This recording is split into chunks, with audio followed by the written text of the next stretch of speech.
عمر عطا بندیال صاحب کے کوٹ کو اگر کسی حد تک فین کوٹ کہا جائے تو وہ غلط نہیں ہوگا. گڈ ٹو سی یو بولنا،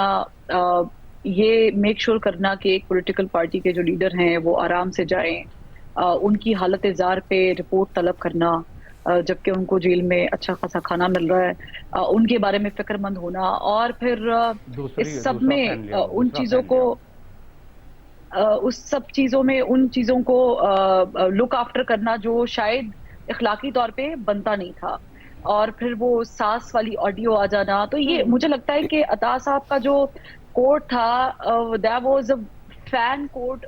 بجائے اس کے کہ وہ ایک سپریم کورٹ ہوتا، اس میں بہت حد تک اثر رسوخ رہا ہے. یہ عمر عطا بندیال صاحب کی تو میں again on a lighter note کہنا چاہوں گا، یہ اچھے مداح ہیں ایک پولیٹیکل لیڈر کے کہ اس پہ حملہ ہوتا ہے وہ پرچہ نہیں کرا پاتا، اس پہ 180 کے قریب ایف آئی آرز ہو جاتی ہیں، اس کا کوئی سدباب نہیں ہوتا، اس کی 2 حکومتیں جاتی ہیں، وہ الیکشنز نہیں ان کو لے کے دے پاتے، جو کہ قانونی آرٹیکل 112 کانسٹیٹیوشن وہ مینڈیٹ کرتا ہے کہ 90 دنوں کے الیکشن. تو یہ کس قسم کا مداح تھا جو کوئی فائدہ ہی نہ دے سکا. جہاں تک بات یہ ہے کہ ان کا اپنا دور کیسا ہے، تو I agree with the rest کہ خاصا کنٹروورشل دور تھا، اور اس سب سے بڑی ریزن میرے لیے یہ ہے کہ سپریم کورٹ کی اپنی سینکٹی جو ہے وہ ایٹ سٹیک آئی ہے، ان کے فیصلے حکومت نے اون کرنے سے انکار کر دیا ہے. اب سوال یہ ہے کہ ان کے پاس کنٹیمپٹ آف کورٹ کا قانون تھا، کیوں ایکسرسائز نہیں کیا، کس سے ڈرے ہوئے تھے؟ عمر عطا بندیال صاحب کے کوٹ کو اگر کسی حد تک فین کوٹ کہا جائے تو وہ غلط نہیں ہوگا. گڈ ٹو سی یو بولنا،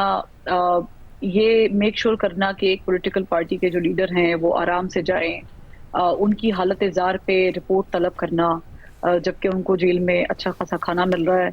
ان کے بارے میں فکر مند ہونا، اور پھر اس سب میں ان چیزوں کو لک آفٹر کرنا جو شاید اخلاقی طور پہ بنتا نہیں تھا، اور پھر وہ ساس والی آڈیو آ جانا. تو یہ مجھے لگتا ہے کہ عطا صاحب کا جو کوٹ تھا that was a fan quote,